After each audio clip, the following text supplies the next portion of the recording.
मेरी उम्र तब सिर्फ 15 साल की थी जब मेरी माँ ने आत्महत्या कर ली। जब मेरी दुनिया रातों रात बिखर गई। इतनी छोटी नहीं कि कुछ ना समझूं, इतनी बड़ी भी नहीं कि सब कुछ सह सकूं। वो एक आम सुबह थी। माँ रसोई में थी। उनकी चूड़ियों की खनक और सब्जियों के काटने की आवाज़ घर को जिंदा रखती थी। तभी सामने का दरवाज़ा एक झटके से खुला और एक भयानक सन्नाटा हमारे आंगन में फैल गया। पिताजी अंदर आए और उनके साथ थी एक अनजान औरत, चेहरे पर एक मोटा घूंघट।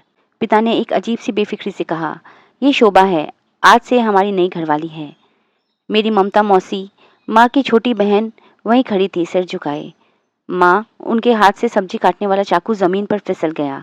उनकी आवाज़, जो हमेशा शहद सी मीठी थी, अब एक सूखी पत्ती की तरह कांप रही थी। ममता, तू यहाँ क्या कर रही है? कौन सा मजाक है ये? पिता ने बेपरवाही से हाथ लहराया। नीलम, आज मसी शादी कर ली है, अब वो इस घर की मालकिन है। माँ की आंखों में आंसू भर आए। उनकी आवाज़ टूट गई। शादी? तुमने इससे शादी की? और ममता, मेरी अपनी बहन होकर तूने ये सब होने दिया? मेरे बच्चों का क्या होगा? क्या तुम्हें जरा भी तरस नहीं आया? ममता मौसी चुपचाप खड़ी रही। उसकी आंखें घूंघट में छिपी थी। माँ की सिसकियां अब चीखों में बदल गई। देखो, कोई देखो, मेरे साथ क्या अन्याय हो रहा है। पड़ोसी जमा होने लगे। धीमी फुसफुसाहटें गूंजने लगी।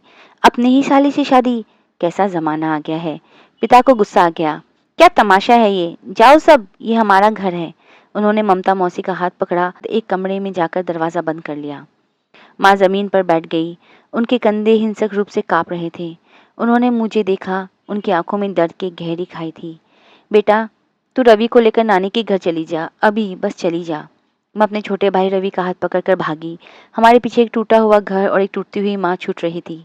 नानी का घर हमेशा हमारी शरण स्थली रहा था, पर आज वहाँ भी एक अजीब सी चुप्पी थी। नानू कई दिनों से बीमार थे। मामा भी मानसिक रूप से कमजोर थे। जब मैंने सारी बात बताई, नानू ने अपने कमजोर हाथों से बिस्तर पीटा। उस दरिंदे ने मेरी बेटी की जिंदगी बर्बाद कर दी। नानी ने मामा से कहा, जा बेटा, अपनी बहन नीलम को समझा कर ले आ। रवि और रिया, तुम दोनों भी साथ जाओ। हम तीनों वापस घर की ओर बढ़े। मेरे दिल में एक अनजाना डर समाया हुआ था। हमने दरवाज़ा खटखटाया। माँ, दरवाज़ा खोलो। कोई जवाब नहीं, बस अंदर से एक भयावह खामोशी। मामा ने दरवाजे से कान लगाया, अचानक पीछे हट गया। उनका चेहरा पीला पड़ गया। कुछ बहुत बुरा हुआ है। नानी ने फ़ोन पर पिताजी को खूब लताड़ा। तेरी चुप्पी ने मेरी बेटी को खा लिया। तेरा हिसाब ऊपर वाला करेगा। माँ ने कुछ नहीं कहा। उनकी आंखों में अब एक अजीब सी शांति थी, जो किसी तूफान के बाद आती है।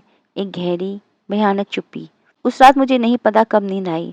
शायद फज्र की अजान भी नहीं हुई थी। मैं थक चुकी थी। सुबह जब मेरी नींद खुली तो घड़ी 8 बज रही थी। माँ बिस्तर पर नहीं थी। मैं उठी, सोचा शायद रसोई में होगी। अंदर के कमरे का दरवाज़ा बंद था, पर खिड़की खुली थी। मैंने झाँका और मेरी सांसें वही थम गई। माँ छत से लटकी हुई थी।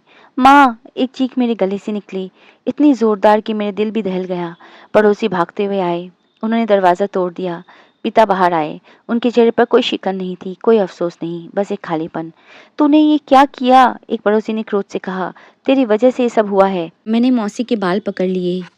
खुश हो? मेरी माँ मर गई तुम्हारी वजह से। तुम्हें कभी माफ़ी नहीं मिलेगी। पुलिस आई, माँ को पोस्टमार्टम के लिए ले जाया गया। शाम को जब माँ लौटी, वह खामोश थी, एक सफ़ेद कफन में लिपटी हुई। उनकी जीभ बाहर निकली हुई थी, जैसे कुछ कहना चाह रही हो, कुछ ऐसा जो उन्हें कभी कहने का मौका नहीं मिला। मेरे छोटे मामा माँ के पास आए। माँ, माँ। उनकी आंखों में आंसू बह रहे थे। उनके मुंह से खून गिरा। माँ के सफ़ेद कफन पर एक लाल धब्बा, जो उस दिन के दर्द का एक अमिट निशान बन गया। मैं बस देखती रही, रोती रही।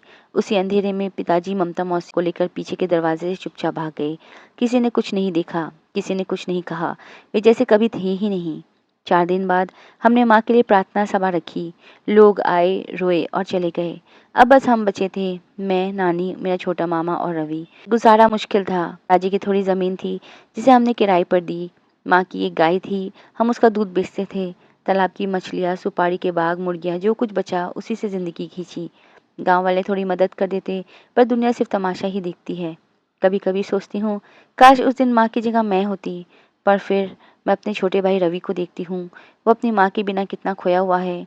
उसे देखकर मुझे समझ में आता है, मुझे सिर्फ माँ के अधूरे सपनों के लिए नहीं, उसके अपने छोटे भाई रवि के लिए भी जीना है। माँ की अनकही बातें, उनका अधूरा न्याय और मेरे छोटे भाई की अधूरी ज़िंदगी अब मेरी वजह से पूरी होनी है। मुझे उसे उस अंधेरे से निकालना है जहाँ माँ खो गई थी। कैसी लगी आपको ये इमोशनल शॉर्ट स्टोरी? अगर अच्छी लगी हो तो कृपया लाइक बटन ज़रूर दबाइएगा और ऐसी कहानियों के लिए हमारे चैनल से जुड़े रहिएगा। अपना समय देने के लिए धन्यवाद।